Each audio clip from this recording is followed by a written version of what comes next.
Is hey everybody, we back again. We're back with live, like a hot pocket. I'm Spencer. Of course, we have our licensed clinical therapist, Dr. Nas. DSW. DSW. Mm-hmm. I don't work for the shoe store. It's a doctor and social work. Sure it is. I know you're selling them shoes. I got Jordans. We'll be talking about fetishes later, so let's not get into it now. I like feet. There you go. And this is the Different Spectrums podcast, where we talk about movies, shows, and the mental health aspects that surround them. We also have some laughs, so don't take us too seriously. And then also don't forget to run up those likes for us. We'd really appreciate it. Yes, exactly. So today we are going to be talking about the show Grand Crew. Grand Crew. I believe it's a show on like NBC or Peacock. Yep. One of the two. And it follows some friends, family, and their journeys through life as Black people. Jesus. That's all I got from watching like a few clips of the show. It's just Black people talking. Pretty much. Yeah. I mean, I feel like that's all TV, just people talking. Nah. But today we're going to be focusing on relationships, breakups, journaling, and then, having our crew to talk to. Yeah. Lasting 5 hours. 5 hours. 5 long hours. 5 long hours. 5 hours is long. You don't have to say long with that. Yeah, it's already long. Yeah. We call it sexual healing. We're going to follow Noah on his escapades on being single and dating.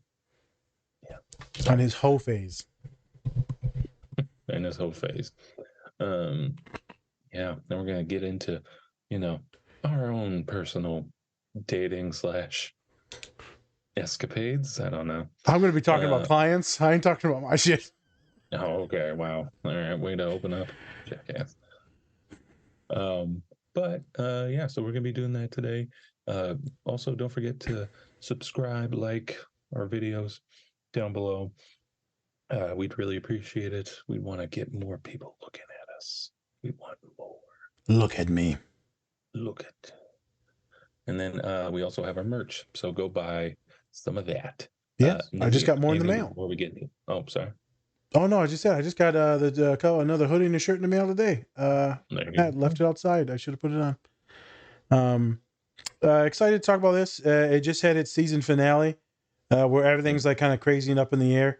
As you said, it's about these friends that hang out and they drink wine at this wine bar, and it's the trials and tribulations, dating issues, job issues, anxieties, all types of stuff. I mean, literally everything under the sun, and it's just some good, wholesome comedy. But this episode specifically is about cis. Sissing up to people. I think we're going to have some fun. We're going to talk about journaling, group therapy, and just relationships overall, specifically post-breakup and how to find yourself. So let's get into it. Let's chop it up. Let's have some fun. Whoop, whoop. Whoop. Whoop, whoop. Is in the pursuit of a happier life, whatever that might mean. For me, it meant getting clarity on my love life and trying to figure out exactly what I want. Dang it, the letter A on my keyboard keeps getting jammed. So, in order to find that clarity, my therapist suggested that I start journaling day. Oh, come on. Well, I guess the letter I is jammed as well. Anyway, it felt like a new chapter for me and the whole crew. And I was looking forward to, oh no, I need a new computer. Noah's dating again. What? Hold up, you just can't change the subject like that?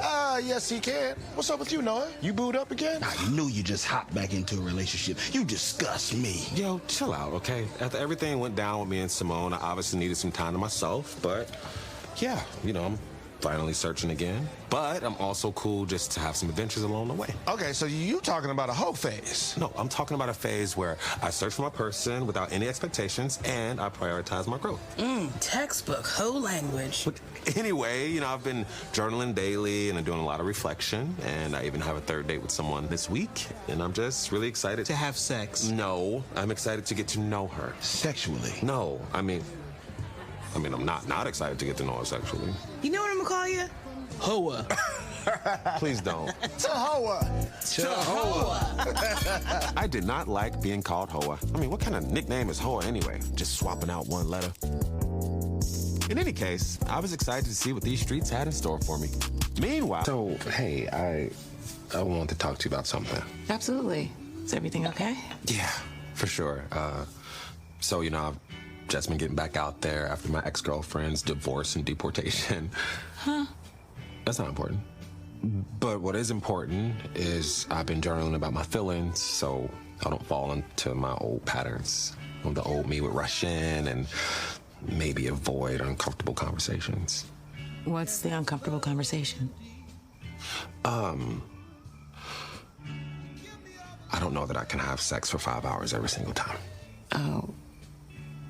Well, that's okay. Look, I just work out a lot, and so I approach sex the same way. Going long is fun for me. And that's great. Hey, I respect that. Well, how long do you like to go for? I'm more of a 45-minute guy, but know what you like. I figure we could meet somewhere in between. That sounds good to me. Really? Yeah. Perfect. And we had sex for... not as long. And it was great. That was... trying to get assistance after we hook up. So, there was only one thing for me to do. Get my conditioning up. Because if Jordan wanted to go all night, I needed to get my body right.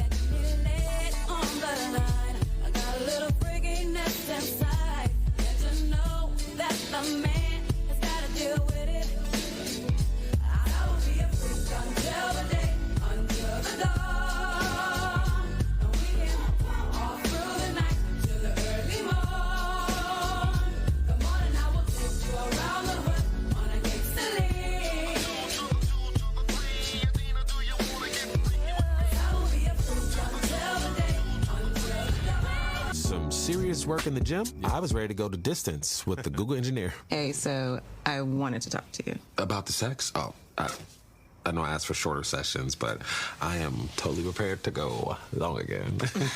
Okay, well, that's great. But Noah, what you said about not avoiding uncomfortable conversations kind of inspired me to face what I want head on. That's great. What's up? Well, I really like you, and I want to be your girlfriend. So Jordan wanted to go the distance in the bedroom and out. And in that moment, I had to search myself. Old Noah will be doing backflips and picking out baby names. I'm sorry, but that's just not where I'm at right now. But these were different times. Oh, okay. Well, I thought we were vibing. I fixed your computer. You spent the night. I don't do that with everyone. But, it's cool. Jordan, I'm sorry. I guess I should get going. Hey, do you want to have sex all night one last time? For sure. Right. And we are back again. Be back. So, a little bit of backstory. Noah, he broke up, or I guess had a breakup with his girlfriend who was being deported, and she married somebody else. So, I guess that's not going to happen a lot. It went so bad. It was so bad. Not going to happen a lot. But now he's trying to find himself and find what he needs to do in order to be happy. And so his therapist tells him to start journaling, to process things, and to kind of slow down on his choices, especially when it comes to relationships. They talk about, everybody's kind of roasting each other. Everybody's kind of, it's sometimes it's good to have a little light roasting in there, just so you can keep on track and be like, maybe that's not a good idea to do that. Maybe that's not a good thing. Maybe I am fucking up. Maybe I'm not doing well right now. Sometimes we need people to tell us that our green shorts are a little too tight. Little too tight. I put something on the other day, and he's like, "This is a whole green short situation, isn't it?" It's like, fuck you. But yeah, so let's talk about breakups and what we kind of like and what we found out we dislike. So I'm gonna kick it off to you, Nas. First, I want to know, why did you pick this show / scene, and then we'll get into the breakup stuff. Yeah. There's a bunch of good scenes in it, just in general, about friendship. A lot of good bantering. There's a lot of good bantering just in the whole show.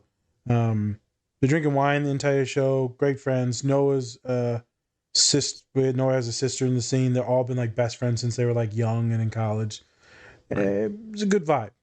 Good vibe. A lot of stuff, trials and tribulations going on throughout the entire show. But the last couple episodes, because this is the second to last episode of the end of the finale of season 2, and everyone's going in different routes.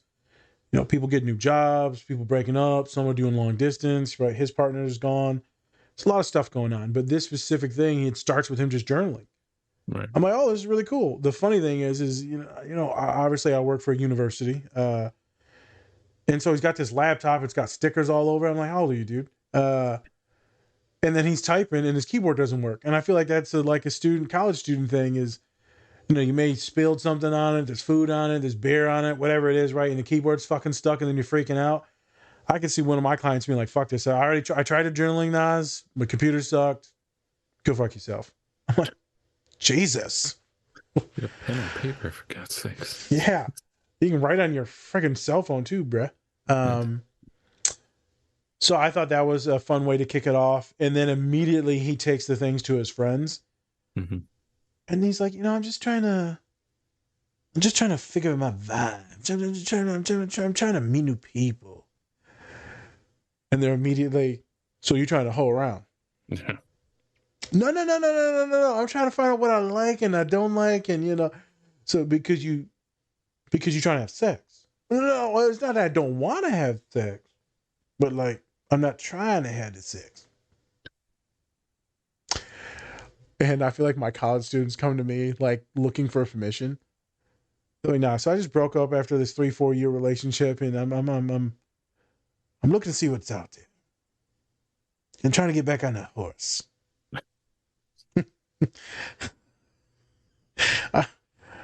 I'm not going to say this other thing I was going to say. So I'm trying to keep it PG when we're talking about relationships and sex today. It's really not a PG thing. And I think it's just super funny. And so this could be kind of awkward for some folks, especially two dudes talking about, still very therapeutic. I think the issues that he goes in with communication and setting some boundaries with his next partner, some expectations, some realities are very good for anxious people, pushover people that parents were maybe a little bit too controlling and they really don't have the best identity and self-autonomy. This would be a good person to look at, would be Noah. Very anxious and hard for him to stick up for himself. And so it's kind of good to see. Anytime he gets any attention, he falls in love. His therapist's like, we need you to fucking calm down and think about something before you start, diddling everything that walks. That's why I like the show. I have some of the identities of all the male characters. There's the super nerdy, goofy, anxious dad. Then there's Noah that's kind of a super romantic, kind of gooey type of dude. And then you got the other dude that wears fitteds. Chubby dude, complete fucking idiot, roasting people, right? I got all of them in me. Sus. Sorry. I call sus on myself. Pause. That's what it's called. Yeah, there you go. See, I'm keeping up with the trend. So that's pretty much the main reasons why I enjoy the show. I think it's just really good, easy humor to watch. Okay. So I'm excited to get right into the Breakups. Yeah. The sad boy, sad girl vibes. All right, Man. do it. So I'm gonna share some stories to kind of set the mood, the therapeutic vibe. I don't know why I'm being so weird. I'm being weird. God, every time it's just like a subject where you're like, I'm trying not to be dirty. I'm trying not to be dirty. Like, well, this is what we call the foreplay in the audio. Sorry. I'm the only one here. I'm trying to set the tone. Stop trying to seduce me. All right, it's not working. Do you want some cheese? The beard throws me off, just so you know. Okay. Yeah. All right, I see how it is. Stories. I have a lot of clients that I work with, and they will be like, "Yo, so we're using remember these metaphors." So a lot of clients will come to me. Specifically, it's usually a higher rate of like freshman individuals that have been long-term relationships, maybe a little long distance. They try it out, things go south. We have then, of course, you have your second round of dating. So right, that went south. They do a little messing around, trying to find someone. Maybe the end of freshman year, sophomore year, that's when they might maybe get into a serious relationship again. And then maybe that goes south. Maybe that lasts a long time, but then it gets really weird come to graduation. And then I also have my humans that are legit getting married towards senior year. I've got my PhD clients that are older in their 30s, married. Things can get weird. Things are long distance. So this breakup stuff. And I think a lot of people will relate to some of this. Could be breakup stuff with friends too. But specifically romantic partners. Doesn't matter what gender right now. Very common story is, why did we break up? So first we need to dig into what happened.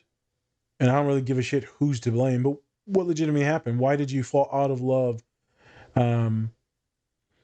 And the biggest thing will be, if it's long distance, it's proximity. That long distance stuff is tough. Making phone calls, Zooming, Instagramming, whatever, right? Skype, that's back in the day. You got AOL too. You got mail. Oh, damn, it's a spam. Local singles near you. Oh, shit, I knew it. Tina? I knew I saw Tina in there. Yeah, whatever. But that's the biggest thing, man, is the proximity based. And so a lot of humans are going to be, we're talking about love languages, are going to want quality time. I think Spence is a quality time person, right? Yeah, definitely. I mean, I've also done long distance relationships. It's hard. I can't do them anymore. Seriously, can't do it. So if I ever move, Dom's like, "Oh, I'm going with you," and I'm like, "Okay." It's just hard, and you know what you want, you know what you don't want, and that's not something that you really want for anyone. I mean, being long distance is tough, man. And you get busy, out of sight, out of mind. If it's not around you in your proximity, you forget about it. You lose some interest and some love, and then both of you start to find other people to have some emotional intimacy with that's closer. It could be friends. What happens a lot is you start to find someone to lean on, and then you start to develop some attraction. Yeah, because that person's listening to you, caring for you, was supporting, where they're in your proximity. Excuse me. And then it makes sense that you would be somewhat more attracted to that person than maybe your long distance partner, and then folks will split up. Right. Which makes complete sense. That's literally no one's fucking fault. Maybe that person cheated on someone, but there's reasons why they might have cheated. You might have cheated on someone. Besides the point. With these long distance relationships, communication needs to be very key. And even if you're in the same area, same city, same school, communication is key. And so that's a lot what I see happening in these breakups is there's certain qualities that they feel are not being met. Or they'll talk to their friends and be like, this is kind of bad. Or maybe they'll find this emotional depth or communication with someone else and realize that something was missing. And we're not just talking about being attracted and like hooking up to people and like now you got to break up because you hooked up with someone. I'm talking about emotional intimacy, things that you enjoy, the real stuff. I know some of y'all are like, emotions. Emotions. Just show me that thing. Oh, damn. Thing. I'm gonna stop. So, story I get a lot is, my partner doesn't talk. Doesn't matter what gender. They're just not communicative They're not, all right, I'll bring something to them and they won't say much or do much or show much interest. They just kind of look real stoic and reserved. And so I run into that with a lot of the folks that are dating my neurodivergent individuals, folks in the spectrum, is they may not overtly show emotion. And they'll be like, I'm like, okay, so you can't hold against that person. You already knew who you were dating. You know what's going on. And we was like, Nas, well, they say that they love me. I'm like, okay, so is that not enough? Well, I like to show it. I like to have it shown in these other ways. Did you talk to them about that? It's 50-50, yes or no. Some folks will say yes. And then they try to meet each other halfway, kind of like we see in the scene. They set the boundaries and expectations, and then usually things get a little better. Sometimes get better for like a week or two, and then it's not good. And then maybe they'll go for months and months and months. And so my clients will sit with me, and I can already tell like it's getting weird. Mm-hmm. I'm like, all right, so I knew like 6 months ago that this probably wasn't the best because the communication style is not the same. Both of you are good people. Well, he's not a piece of shit or she's not a terrible person. I didn't say that. I just said that person can't meet your needs, and then forcing them to try to be that is probably inappropriate. You're not training a dog. And, God bless some of y'all. Like some people do need to be just a little bit of coaching and training to that way you know their needs and wants, and then we're good. Now we know the playbook. And it could be like in the bedroom as well. Sometimes you need to be given a playbook. Well, fuck, you don't know what that person likes. But these are hard conversations, and people are super anxious about them. I have them every day with students, clients. I'm used to it. So I tell them to advocate for themselves, and then sometimes I forget that they're not used to it. Fast forward. 6 months will go by. A year will go by. They're like, yeah, I'm fucking miserable. And now I don't know what to do. I'm like, I told you to think about dumping his ass 6 months ago. Right. They're just a good person. I get they're a good person. There's a lot of other good people out there. Well, no, there isn't. Okay, well, you found this person that was good, so why can't you find another person that was good? And that may lead into some insecurities with them, frustrations with them, thoughts that they're not good enough to meet someone else, scared to go out and just start conversations because small talk kind of sucks, but the only way you can get to a deeper relationship is to start with small talk, which we talked about in our previous podcast, stepbrothers, friendships. So communication is usually key. That's one of the big things. Chemistry, intimacy, and all those different things, obviously that plays into it. But it's usually, do you feel loved, wanted? Do you feel like they're attracted to you mentally, physically, spiritually, emotionally? If you feel like those are no, that's something that needs to be talked about. So in Noah's case, the breakup happens, not either one of their faults. She has to leave the country. But usually when these breakup happens, people are now contemplating, what's wrong with me? Why did it go bad? Am I always picking partners that are bad? Or is it me self-sabotaging? Is it me being too needy? And maybe they did communicate good enough. As some of my clients will say, like, Nas, I don't think I'm asking for much. And I'm like, no, I don't think you are. And then sometimes I'm like, you needy as shit. Right. I've legit had conversations, Spence, where I'm like, I feel bad for the other person. And that's like terrible to say to your client because I know it was hurtful for a couple people to hear that. But I'm like, nah, man. What you're doing is wrong, and it's almost abuse. The checking and phone calling and following up and like breaking down, it's just too much. He's not a therapist. So I say it with love, and so my students would be like, okay, well, now what do I do? And so we put limitations on texting and phone calls. We try to find other ways to let out emotions so that they're not burning out their partner. We try to regulate. Perfect example, Grand Coup. He needs to regulate and think some shit out before he's impulsive. Journaling. Super common with some of my boys. They'll know that maybe they're not as connected with their emotions, and so they'll do their best to like show up in those dating ways. Some of my boys are like just the same as I just said, very anxious. And so their anxiety will either cause them to talk too much and be obsessive, or it'll cause them to recluse and be avoidant. Because what happens when you ask a question or you talk about something and you're vulnerable and then you get told a bad or negative thing or there's a bad reaction. So anxiety will cause people to avoid. So I was working with a client. I said, I asked you to talk to them about this a long time ago. What's getting in the way? They said, I just don't feel comfortable bringing this up with them. I said, why? Because every time we talk, there's an argument. So why would I want to have another argument? If we're long distance and we only get to see each other so often, why would I mess it up? I want to have a good time, have some fun, maybe have happy-go-lucky time, happy-go-no-no time, little tushy-tush time. Jesus. I'm sorry, I'm done. I was like, yeah, valid. You don't want to spend your time when you're like in each other's proximity fighting. Yeah. But then it leads things to being avoided and pushed. The can kick down and down and down. But they said, I don't feel comfortable. I said, well, that's not a good sign.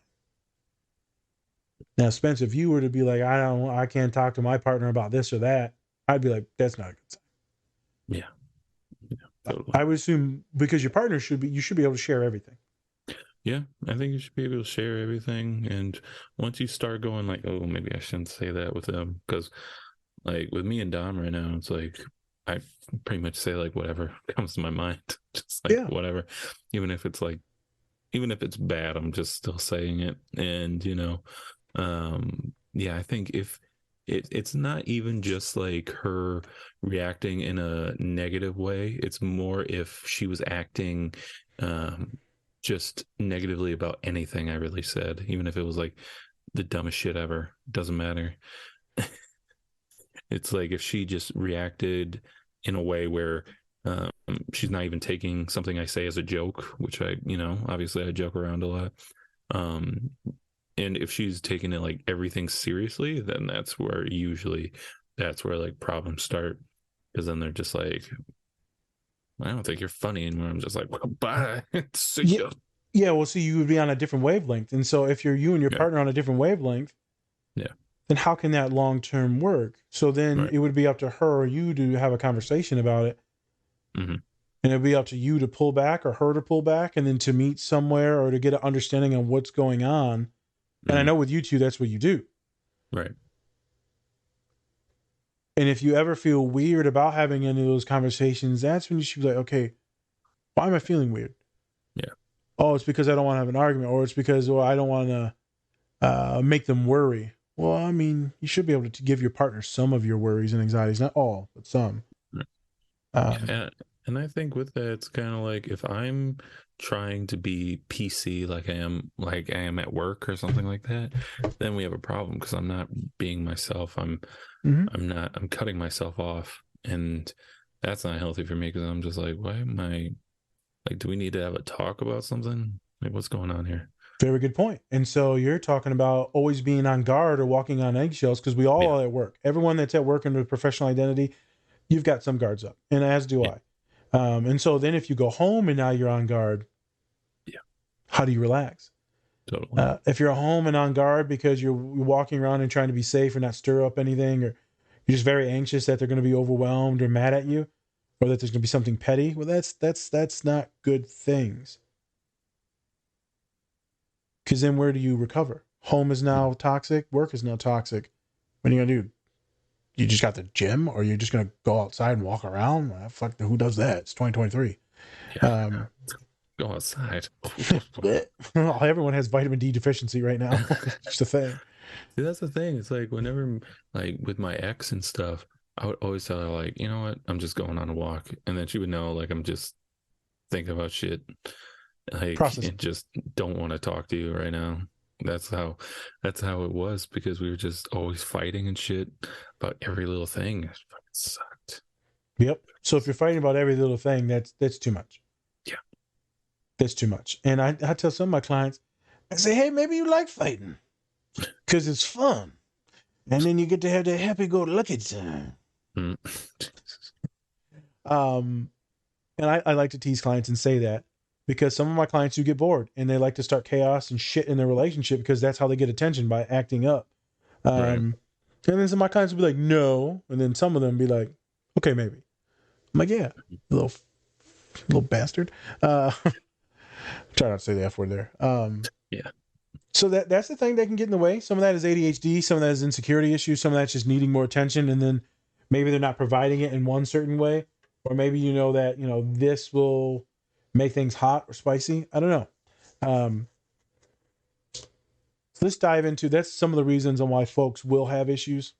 Mm. It's usually communication, emotional intimacy, physical intimacy issues. Then you withdraw, you start avoiding, becoming a little bit more petty. But some of the other big things are I have students, clients that'll come to me. It doesn't really matter what age, what gender, that, FOMO, fear of missing out. They don't want to be, what if this isn't the right person? Why they're so anxious? What if this isn't the right person? I'm too young, or I need to have the college experience. Some people want to finally, now they're out of the depths of their household or the community, maybe they can figure out their identity or express their sexual identity, gender identity. And so maybe they're like, hey, I'm queer. Hey, I'm gay. Or, hey, I don't know about these things and I'm thinking. Or, hey, when I was I've never felt loved until I was in the arms of another man. I'm like, okay, so maybe let's talk about this because you could possibly be gay. And the person's like, no. I'm like, okay, I know you said no, but also if the only times you've ever felt loved is by another dude and him holding you, I'm like, oh, maybe. Specifically, this human literally told me months later, like, I fucking hated you. Okay.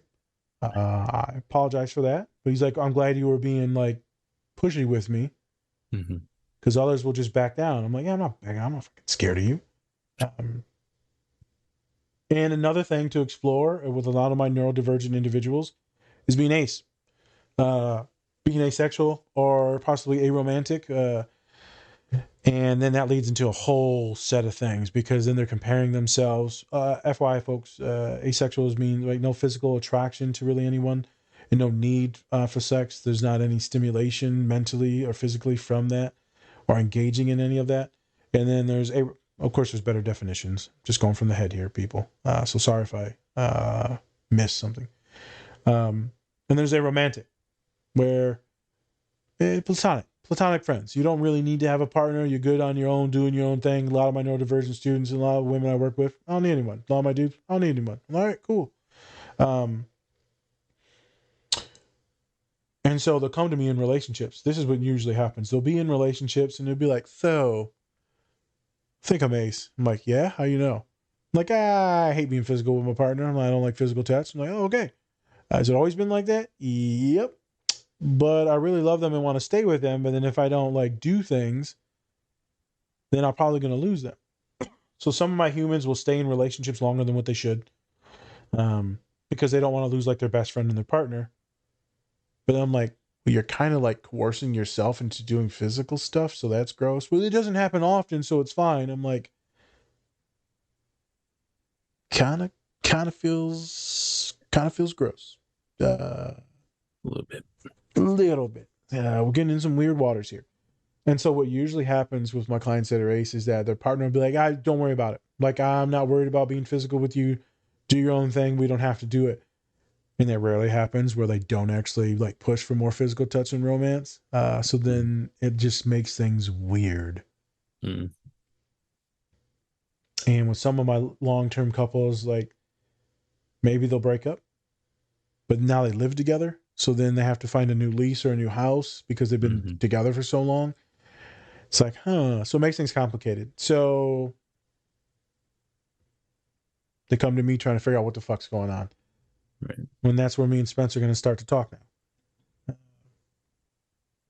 What are people's likes and dislikes? So I'm going to maybe try and engage the people more often in the pods. Questions y'all should ask yourself. What are your like and dislikes in them physically, mentally, emotionally, spiritually, sexually? What are the things that you enjoy? Don't be like one of my clients and like, I like their eyebrows. Like I gave him a homework assignment, like, tell me all the things that you like about your partners and friends. And then I said, why did you put down all these physical things? Because I was staring at him in the face. I'm like, you did this wrong. Dig deeper. Yes. God bless this kid. She's not the most depth Not person. the brightest bulb. Yeah. No, she's smart. She's not like deep. Well. Yeah, not deep. She's like not emotionally intelligent. Yeah, not connected to a lot of things. And so we're having to pull that out and find out what they do like, and thus now we can find the partners that we actually want to be with, and not just be kind of floating in the freaking deep end. What do you like? What do you don't like? Make a list. Write it down. What are the positives in your partners? What are the positives in some of your friends that you like? You want to get real weird? What are the positives in your parents and negatives in your parents that you like? personality trait wise. Don't be like, I like my dad's tush. Sorry. Jesus Christ. I love how I can't say a big bitches joke, but yet you can make a dad's ass joke. Okay, I got you. It was PC. Whatever. Get the fuck out of here. Just a little incestual. It's fine. Yeah.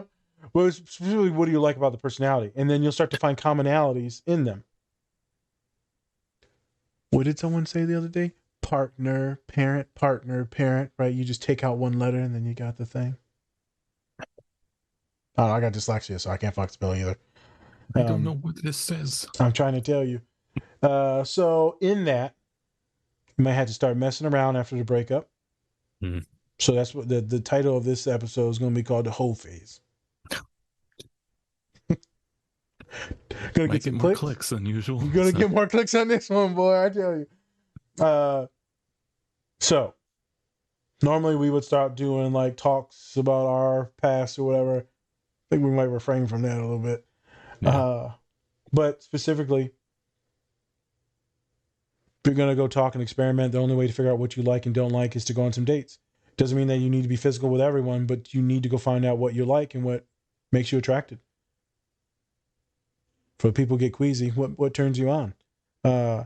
Mentally, emotionally, physically, all of it. And so you may feel a little guilty. A lot of my people feel guilty because you're like, well, I don't want to date them, but I do really enjoy being around them. So, well, maybe you can have some talks and set some boundaries. But then they're probably not going to be around me because now they know that I'm not going to want to date them. I'm like, all right, well, valid. Right. And so they're like, well, I'm using them. Are you? Do you think that they want to like legit marry you? Or are you both having some fun? They're having a good time. You're having a good time, but you're collecting a lot of data to see what you like. And maybe you do fully like them. But right now we're trying to be selfish for the first time ever because you've been kind of locked in a relationship for a long time that maybe was unhealthy and you didn't really enjoy. So now I'm asking you to take time for yourself. So I'm giving you the permission to do this. If someone wants to shame you for it, or your homegirls or homeboys shame you and then say it's your whole phase, we'll tell them to piss off. Maybe they're mad because they're still stuck in a relationship and they're fucking pissed off about it, and then you finally broke out and now you're actually trying to figure things out and do the real work. Do the real work. I'm not just talking about fucking around. I'm talking about actually doing the real work and figuring out what you like to find your person one day. So the guilt thing, I get it. Also, chill out a little bit. Set some boundaries, expectations. Not hurting anyone. Now, don't get too conceited. Not breaking everyone's heart. Calm down now. So that tends to be some of the biggest things. Spence, me and him have talked about it before. Likes and dislikes. I know you've talked about humor, personalities. Yeah. Kind of like that sassiness, the being able to razz back and forth. Yeah. Let's go this route. Don't be too detailed, but give me some characteristics of the exes that you didn't like. Ooh. As long as you're comfortable saying it, because if you're not comfortable, don't worry about it. Shit. That's a tough one, actually. Because for the most part, what I didn't like about my exes were like they would try a little bit too hard to want to spend time with me.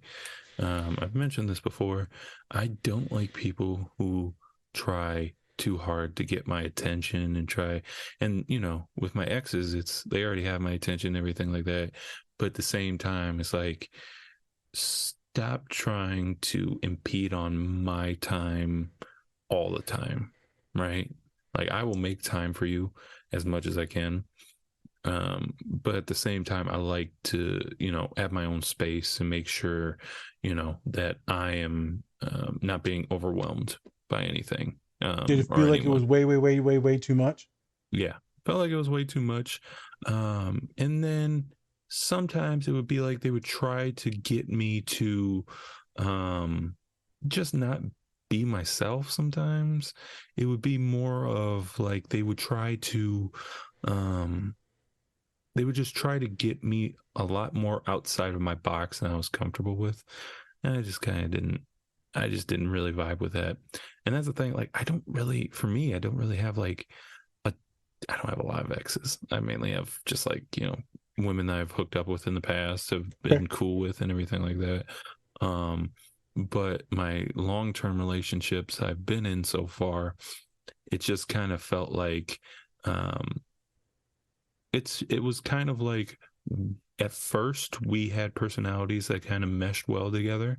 But then over time we just kind of felt like we're probably not the right people for each other at the end of the day.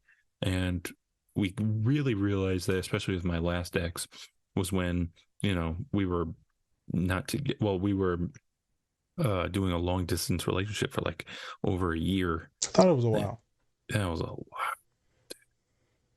It's a while. And then I was in college and shit. And it was a lot at that time. And so that's kind of one of the things that really kind of turned me off is when people try a little bit too hard to get with me or try to spend like every minute together. And that's what I love about Dom is that we've always made sure that we make our time together. Made sure that we know like we have our space and if we need to just put on our headphones even though we're right next to each other, then we can do that. So it's not like for folks that may say some of that was too general. It's not like where you're like stuck to each other and it's like super needy, super clingy, and you're suffocated. Where right. this one, well, that's what it used to be. Now it's more you're still together and you're still with each other, but also you can have your own private space, even being with each other in the moment.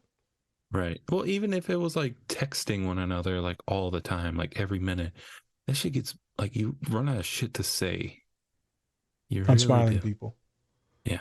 Like you run out of things to say. So you're just repeating yourself over and over again, especially long distance. Like, fuck, man. Like, what'd you do today? Same shit I did yesterday. I don't know what to tell you. Yeah, I don't do much. Yeah. So Yep. that's kind of the things like just repetitiveness, I guess, kind of switching things up. And that's where I kind of learned too from that relationship was like, okay, I'm going to be a little bit more spontaneous when I do things, Yep. especially in my relationship now. It's good to learn. Yeah. And, try to learn from myself and make sure that, I'm not making the same mistakes or that I did before in, my other relationships. So. Yep. So some of that is stepping up. You learned a few things that you didn't like. You learned how to keep some boundaries. Communication was key. Mm-hmm. Also making sure that some of the spontaneity, that way you're not just doing the same things if you're living in the same area, which is good because then it shows like someone you care and you're putting in time. And it's not a lot of time, but it's time. I know I have a lot of partners, specifically, I was hilarious. Like, Nas, they can't never pick a place to go eat. And I'm using a more masculine voice, but it's not. It's two very women. And she just won't pick a time. I'm like, all right, well, how many choices? I don't give them any choices. I said, why don't you try and narrow down the choice for people that are anxious? Right. Pick like 2 or 3 places that you would like to go and then have them choose from that. Help them out. They're drowning in anxiety unless they're avoiding choosing and they're kicking it to you. And you're overwhelmed because all you do is make all the plans. Mm-hmm. But when you're working with someone that's more overstimulated, help them out. You know this. You're also anxious. Oh, 2 weeks later, it worked perfect. No shit. People get really overwhelmed with choices. And so if you help them out a little bit and narrow it down, and they already know that you pick some of the places, right? Now you don't have to obsessively look at everything and be worried. You narrowed it down, they picked it, you're good. Make sure that your partner has some autonomy in it and has some buy-in in it. A really fun thing about groups is like my people will come in super anxious. Like, yeah, man, my partner's just so out of my league and this and that. And I'm like, okay. Tell me about your partner. And they're like, oh man, they're just so gorgeous and this and that. And then they start telling me about I said, okay, I didn't tell you what they look like. Right. And they'll tell me how anxious they are and how scared they are about this and that. I said, oh, so they're a little insecure. And so I start talking about how to talk to them and how to validate them and work with them. Was I doing something funny? Insecurity. Oh yeah. I'm telling you, boy. And helps I'm like, us out a lot. Oh, it does. And then again, this is two of my 2 women I was working with. This is a different couple. And that girl, you ain't out of her league. You're both anxious as shit. You're both in the same boat. You got more confidence than her. Oh. And as soon as I start breaking down that everyone has this insecurity about bodies, personality, looks, stuff that's been perpetuated when they were younger, abuse issue, there's a lot of different things. So stop putting people on these super, super, super high pedestals, because everyone is like super competitive and insecure almost about everything. And let's try to normalize them as just another human, have a conversation. They've already said that they really like you. Stick to that. Right. But Nas, this is the first person that I've actually had a real connection with in years. I said, okay. So as soon as you find someone, this happens every time. As soon as any of my clients find anyone that they actually like connect with, immediately they're like, I'm going to lose them. I'm going to fuck this up. I'm like, oh my God, you've literally been talking for 2 weeks. Like, if you lose them, you'll be fine. Oh, that's funny. That's funny because I never see it like that ever. I always see it as just like, hey, if they want to go, they can go anytime. Yeah. Your choice. Well, you know, and for a lot of folks, I feel like that maybe is some of the vibe. But then when you actually like, you've been dating and now you find someone that's like, we're legit vibing. Yeah. I get the anxiety. Then also like, you're vibing. Why be so worried right now? Well, and then, yeah, I know. And that's the thing. Like, that's the thing I've always talked with Dom is like she's sometimes has like, she's anxious that I'm going to break up with her. So I'm like, I'm here. I'm not doing anything. If we break up, it's probably going to be you more than anything. You're the one that's going to be like, this motherfucker is annoying. Fuck this shit. Guy. Time to get rid of him. Yep. Mama need new shoes. Oh my God. Jesus Christ. I'm telling you, man, it's a thing, Mike. So I was talking to the human. I said, and this is a long time ago. I said, you're already grieving them. You've been going together. You're not even officially dating, and you're already grieving them. I'm teasing them as I say this, right. But I do feel for them. And after the conversation, I'm like, did this help at all? She's like, oh, well, tremendously.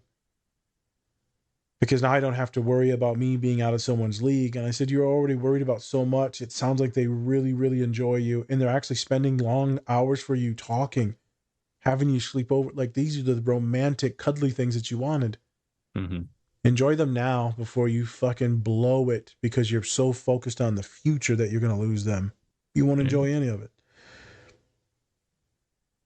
A lot of my clients, man, they'll be vibing and chilling. I'll get them to where they need to be therapeutically, and then they get into a relationship and all hell breaks loose. What does he mean by this? He just wants to have some chicken. I don't. Yeah, I mean, they'll just be like, they don't love me. I'm like, y'all been talking for 2 weeks, so of course they don't love you. I'm like, fuck out of here. That'd be a little weird if he did. Yeah, I know if they did, run. Shit. So interesting things. And so we're talking about this dating thing. We're talking about what you like and don't like. I've talked about, for me, I like many different things. I like humor, sassiness, masculinity, I enjoy femininity. I love kindness, softness. It just depends on what the package is. But whenever someone is funny, I'm like, ooh, mama like. And also there has to be the physical attraction and all those things too. But there's things that I like about people and how they treat others. There's many different things that I like, and then there's some sketch things that I dislike. So it's about finding that and dating and finding out. Right? I've done my share of dating. I know what I like. Yeah. Does that mean that I was in a hoe phase? No, I feel like that was in an exploration phase. Did I go through a lot of different people? No, because I don't do that. I like to talk to people and get to know people, and through their personalities, I'm like, I could marry this individual. Obviously, I don't fucking say that. God, I'm gonna marry you. I'm gonna marry your ass. We signed a prenup, bitch. Oh my God. Girl, I'm gonna marry you, but you ain't getting nothing. You ain't getting half of nothing. Yeah, and I'm getting the kids. So folks, write it down. What do you like? What do you don't like? I'm gonna keep saying it over and over. Go on some dates, talk to some people. You're not using anyone. Build up your social skills. See what is out there, and don't be worried about some of these things. Now, if you are going to hook up, do your thing. I don't really care. But remember that there are some gender expectations when it comes to body count. And I hate to say that, but it is what it is. And in different countries, the body count really doesn't matter as much. So you go in the European nations, it's like 10 or 12 partners, and that's when people are like, ooh, sus.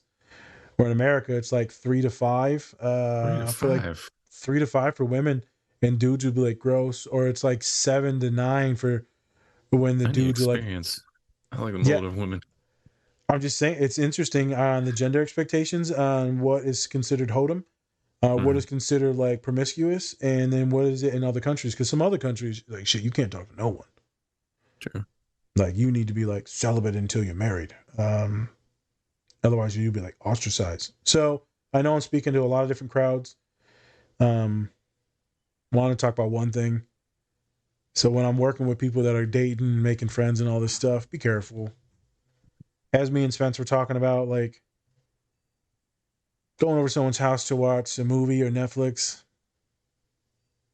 You know what's gonna happen. There's gonna be some touching. There's gonna be some romance. There's gonna be some boundaries that need to get set or don't get set. And so, if you're trying to get to know someone, if you're trying to be physical, then do your thing. Let your flag fly. But know that if you're looking to build up some emotional stuff to find out who people are, maybe it's not the best to be in the house immediately. And I say this because a lot of my young folks are like super innocent. They're like, it's gonna be fine. It's not gonna be fine. Let me tell you something. First time I ever even like had intimacy with a person, I brought over a mini DVD player and the movie Too Fast, Too Furious. Hey. All right. Like in the middle of it, we are just like, started doing our thing and shit. Then she moaned. I was like, what the fuck? What's happening here? You good? You all right? Because I had no idea. What the fuck? you having a stroke? My daddy told me about these. Did I touch you wrong? Did I hurt you, baby? Did I hurt you?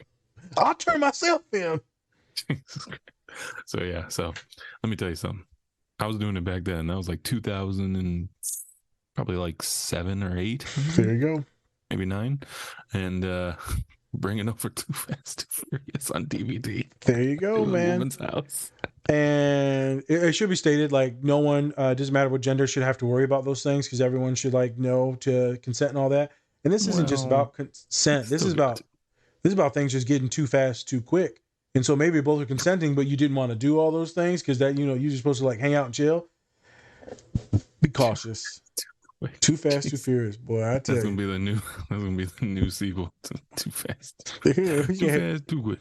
Yeah, both. We went way too fast. About 35, now we in prison. About 35 seconds. Jesus Christ. I beat my max. And then also, right, and so I say this specifically because it's a lot of my women and femme presenting that are getting hurt. And then specifically my boys, if you are messing around, doing your thing, do your thing, but also be cautious. There's things that you need to worry about, things that you need to be respectful for. Also, right, if things are misinterpreted and communication isn't clear, you could also be in trouble yourself. There's things that everyone needs to be cautious about to protect themselves because there's a lot of crazy folks and a lot of terrible folks in the world. And I don't want you to think about that, but we need to be cautious. Oh, yeah. And I shouldn't have to tell people, like, when you're walking out and around the pubs and it's late at night, I'm probably not going to be hurt at 6'2", 350 pounds, but maybe if you're a woman, there's a chance. Maybe if it's very clearly that you are a queer individual, gay individual, then maybe you could be hurt, and I don't want that. And I shouldn't have to say these things, but the world is not safe for a lot of people these days, a lot of people of color. So be cautious on what you're doing. Take care of yourself. Set up these dates in safe ways and places. Communicate, talk. And do your thing. As a therapist, do your thing. Be safe. I literally just have on your Netflix and chill. That's the only reason why some of y'all got the subscription for that shit. Hey, HBO and go. Let me tell you. HBO and go. Oh my God. I'll bring that up with some of my clients that are out there. I'm like, hey, man, you heard of this? Hulu and doo-doo. What? Wait a minute. Hulu and doo-doo. Oh, that's a fetish.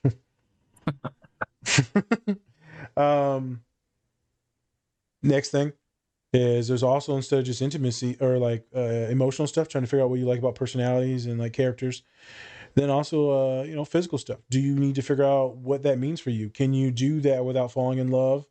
And what is love versus lust? What is like versus lust? What is I love a lot of things about you, but I'm not in love with you? That's a legit thing. You can have a lot of love and kindness and empathy for someone, but then also not be infatuated enough to be in love with them, to be with them long term. What is that about? What is missing? What is holding you back? Is it some traumas or insecurities from the past? Is it that you're too young and you want to miss it and you got shit to do, people to touch?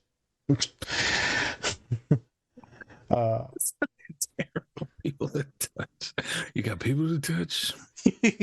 Oh, you go. You want gotta touch. Yep. Hey, there's some touchy motherfuckers out there now.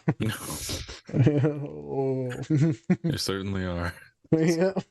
All I can picture right now is those hands with it's made out of like a gooey, and then it stretches and it slaps on something and sticks. Yeah, I remember those, like the goo hands or whatever. Yeah, touch. Slap the shit out of people with them. I'm telling you. Okay, so I want to touch on this, right? Big issue that comes up: breakups. What do I do? Losing your identity. Some of y'all done lost your identity so much in these fucking breakups because you've been so dependent. You need to find out who you are besides them, and you'd be surprised on how much people will find in themselves and how strong they become. And they're working with me and doing the thing, and then their partner will come crawling back. Yeah. Out of the shackles of hell. And I'm like, bruh, you don't even need them no more. They're like, yeah, I don't. This homegirl's crazy. I'm like, yeah. Mm-hmm. They were already bad for you. Now that you're doing your thing, they're even worse for you. They're probably getting jealous, and they're like, oh, I'm going to work on myself. But I'm like, okay, did they? Oh, they said that they might. Like my old supervisor and therapist said, Nas don't, or he was my mentor, and I said informal therapy. He said, Nas, don't bring no damn girl over to me and talk about she gonna get a job or she's gonna get a degree. I know I'm being a little ghetto there. I'm sorry. Really? Are you? I didn't notice. She better have something going for her. And I'm like, yes, ma'am. I'm like, I get it. So make sure that they are working on themselves. Yeah. And not just like making promises, because you've already done the fucking work. Why would you go backwards? Yeah. And we've also talked about just giving time for yourself to actually have that healing or whatever, instead of just jumping into another relationship. Because we've talked about this multiple times, but people just fucking go right into a next relationship, and you're like, what are you doing? Leapfrog. Yeah. Like a leap over one right into the next one. It's like, I get that you need that intimacy, but then also are there other ways to provide some of that comfort? Do you have your identity other than being wanted by someone? Mm-hmm. It's a lot of complex things that go very deep into therapy. And I love when my students take time, man. Take the time to figure it out. That way you don't need them. You want them. Mm-hmm. Big two. You and Dom want each other. You don't need each other. Big difference. Yeah. All right, let's pivot. The group therapy scenes. So obviously you'll see in the things, folks, that they're like kind of shitheads. Mm-hmm. And that's how group therapy is. So if you're scared of group therapy, it's kind of like that. It's a little bit more supportive than all the razzing. So take the razzing down by like 60% and then add in, like 40% more supportive and affirmations validating. And you're probably good. That's what group therapy, a support group, will be. I think me and Spencer were talking before this. Mm-hmm. Like, I'm super isolated, so I don't like have a super deep community of like people I hang out and chill with. But in college, I had that big time. Mm-hmm. Grad school, I had that big time. A little bit in Minnesota, I had that when we were hooping. I said, right. I'm not sure. Do you have like a group? I feel like you do have a group of homies you hang out with. Yeah, like we hang out and stuff. Like go to games, go to concerts, stuff like that. But it's been a while since we like just hung out, like, chilled at like a house or something like that. Oh, okay. Well, people busy as shit these days. Yeah, totally. And that's the thing. And especially like usually, and then we would all get together for like basketball and stuff. So now I'm kind of losing out on that since I can't play or do anything really. So, I might still like go around them when they play like at the, courts and stuff. Just go hang out, talk shit. Yeah, talk shit and all that. But yeah, so that's kind of always been my thing, is like I've always been able to hang out with people through like other events that are happening usually. Mainly the times I've ever like chilled was when it was like me and my stepbrothers. We would all hang out the house, play Xbox, do all that stuff, chill and talk. Or when I'm over at, your house and I get to chill with y'all. Those are the main times I ever really just kind of like chill and hang out and just talk the shit, really. With a crew. Yeah, with a crew. Yep. So. So I was an undergrad, I had like a workout crew, and it was like 5 or 6 of us, man, and we would do so much stuff together, lift together, play ball together, eat, hang out at each other's houses, wine, play games. Like, it was a lot of stuff. You met some of the homies. Joe was one of them in Detroit. Then his sister, and then we had a whole crew of dudes in Grand Rapids. So that was the thing. Most of college, I always had like a crew of dudes that we would hang out with. When I was living in Kalamazoo, it was 2 specific dudes. So our crew was 3. And then some of the homegirls, like Vicky was part of one of the homegirls too. So we would hang out. It's very good to bounce ideas off of people, consult, right? Trying to get new ideas and viewpoints. That way, like, you probably won't believe one person if they give you some advice, but if like 3 of them jump on your ass, like, hey man, you fucking up, dog. Like, I'm gonna be real with you, you fucking up. Right. And then the other dude or homegirl's like, he ain't wrong. Therapeutic. So if anyone is scared of it, I will post it in the reels, but this would be a wonderful example of therapy and relationship building, holding each other accountable for things. I thought it was just wonderful to show that. The journaling. So have you done journaling before, Spence? I thought you did at one time. No, wasn't you? Okay. Wonderful tool for people that are too much in their head.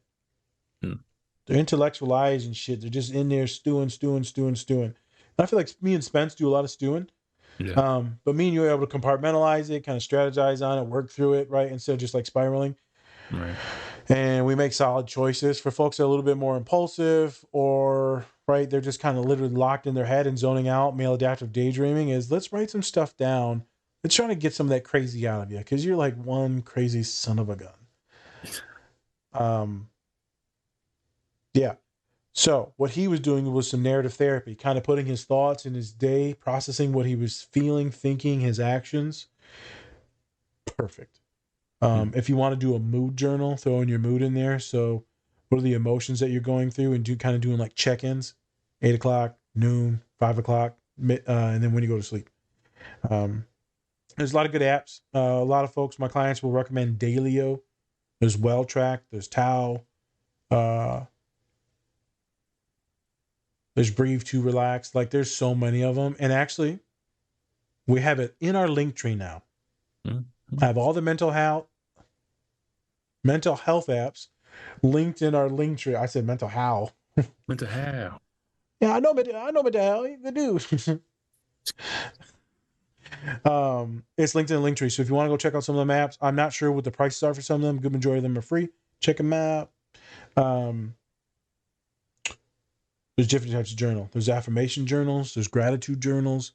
There's travel journals that I have a lot of my clients do during winter break, spring break, summer break.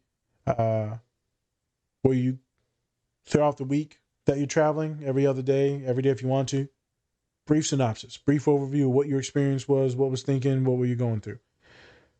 And then when you come back from vacation, so let's sit on ice.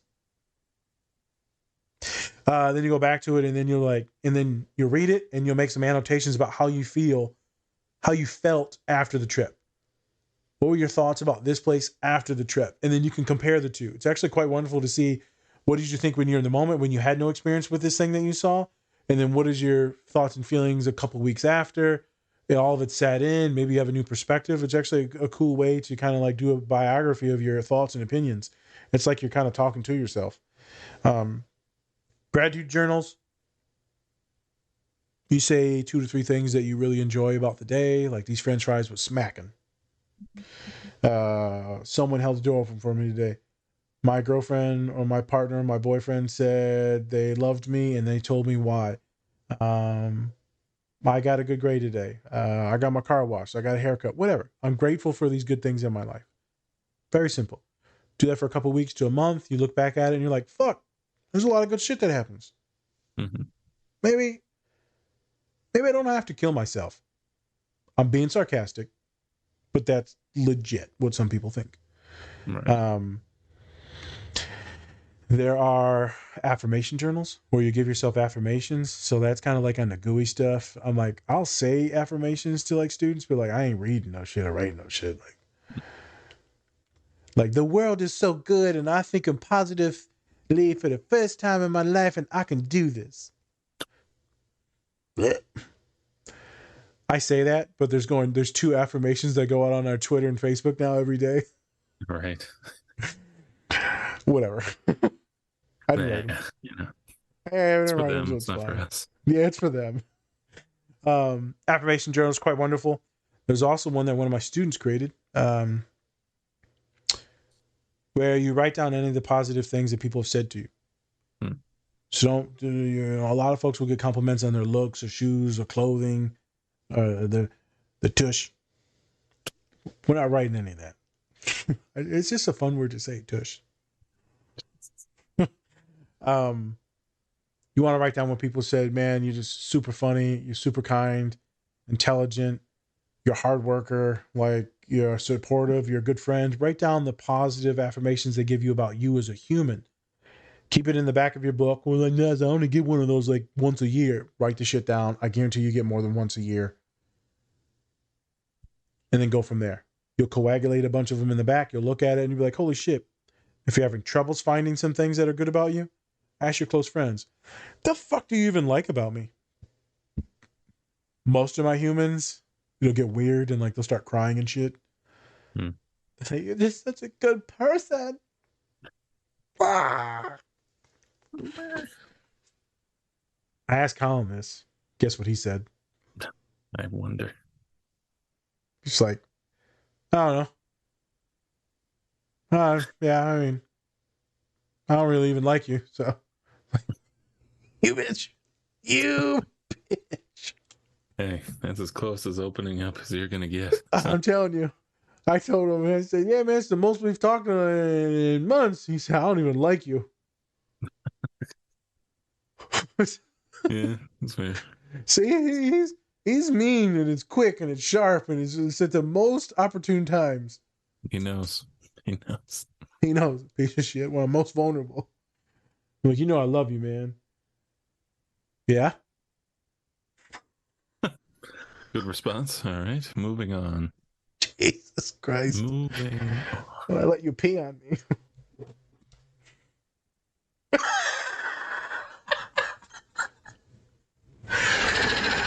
I'm done. Journaling. Wonderful thing. You can even write down your kinky things. The journaling, if you're in relationships, will help put things in more perspective. So when you're going through all this shit and you're still trying to figure it out, write some of this crap down, think through it, work through it, consult, talk to your therapist. If you fucking have ADHD like I do, you're probably going to forget everything that you need to talk about with your therapist. Take your journal with you. Go through it step by step. I think Dom might have said that they do that. Maybe. I think that they said they go through it. They have a list of like an agenda that they set. Yeah, I think so. Yep. Good luck, everyone out there dating. It's so much that goes into it and so complicated. And the funny thing is, Spence, it's probably going to end in tragedy. Let's say you get married and then it's forever and ever. One of you is going to pass. True. The people that are around you, and I don't want to get nihilistic or gross, but like the people will pass or the people will move on and get in long distance. Like things happen. But can you enjoy the moments with them? Can you connect with them? Do they soothe your soul? If you believe in that shit. Do you feel comfortable around them? Can you relax and lay on the floor and talk to them upside down like me? Yeah. That's a keeper right there if they can. I tell you. Hi. Yeah. The other day I was talking to students. We were sitting in these chairs not in my office. I'm like, hey man, you mind if I like lay down on top of this chair that's next to this other chair? He's like, fuck do I care? I'm like, all right, dog. About to do this. Here we go. I'm just looking at him the whole time. Every sideways like this. Nice. That's fun. It was hard ass chair. You got any advice for the humans as a going away thing? Like what to tell people to like zone in on? For relationships?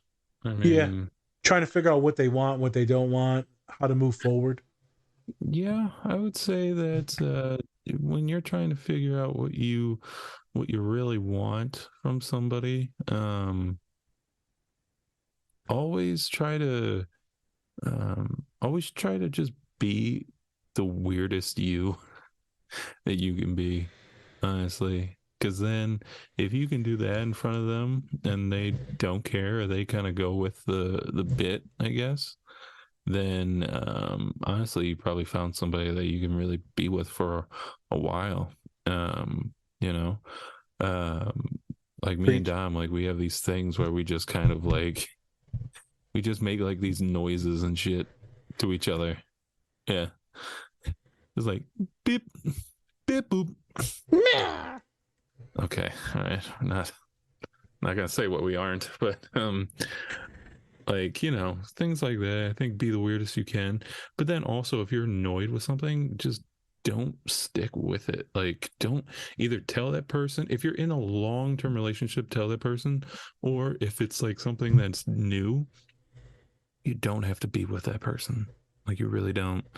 And sometimes that's easier said than done, but a lot of people kind of stick with something just because, like we said, it's that in like maybe intimacy, or it's just like a person that's there that's, you know, comforting you. Abandonment. Yeah. And so try to find somebody that you're comfortable with, and like you can actually tell who, like you can tell them whatever. You don't have to walk on eggshells all the time. And that's basic stuff, but it's honestly the You'd be best kind of surprised. stuff you can try to find, honestly. Yep.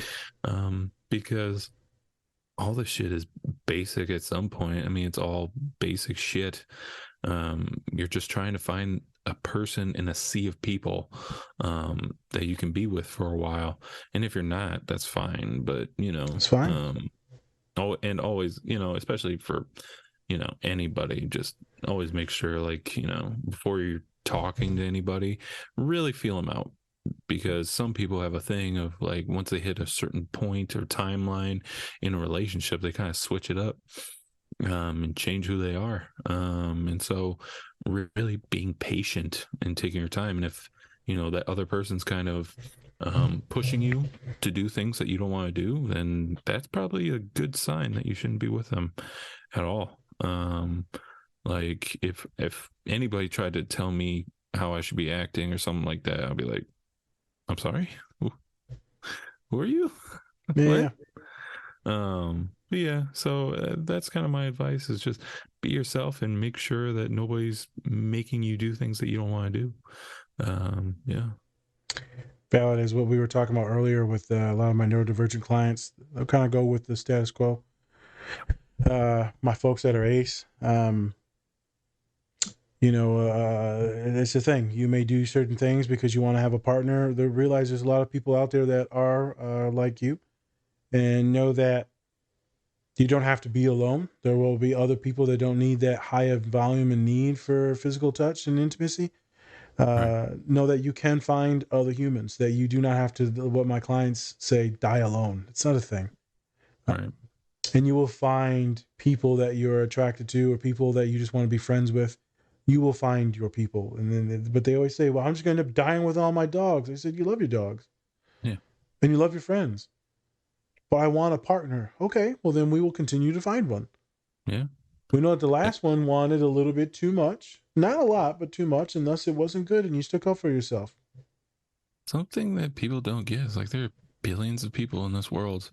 Like, go out, travel, see different countries, Yep. see if, you know, you like this things over there. Maybe you do. You know, maybe you like the people over there. Maybe that's, you know, maybe that's the style that you're kind of been waiting for. The style, the vibe, the culture, maybe that's it. Maybe the ones here is incongruent with you because it's maybe a more party style or whatever it is. Yeah. Like me personally, like, you know, I have always been trying to, you know, help ease my way into getting Dom to like watch, you know, like anime or, you know, like she's actually, we just talked about how she used to, do Legos and stuff, and she was like, yeah, I'll definitely do Legos with you, and then we'll have like our own little sets and stuff when we There get you our go. house. I was just like, yes, Man, like, girl, I'm gonna marry you, girl. I'm gonna marry your ass. Yeah, you mine now. Yeah, that's right. I put a ring on it. Yeah, my Not a touch. ring, a rang. Yeah. One of my clients said, "Oh, I lost it." One of them, it was something about relationships and partners, and can't remember it. I hate when this happens. When I blank out on things. It is what it is. But you just be surprised in how anxious people are to feel like they'll never find their person, or to find someone that they just feel comfortable with. And then sometimes I use me as their therapist. I'm like, hey, you was comfortable with me, talking to me, chilling with me. So if you can find my personality, then you can find others' personalities that are just like mine.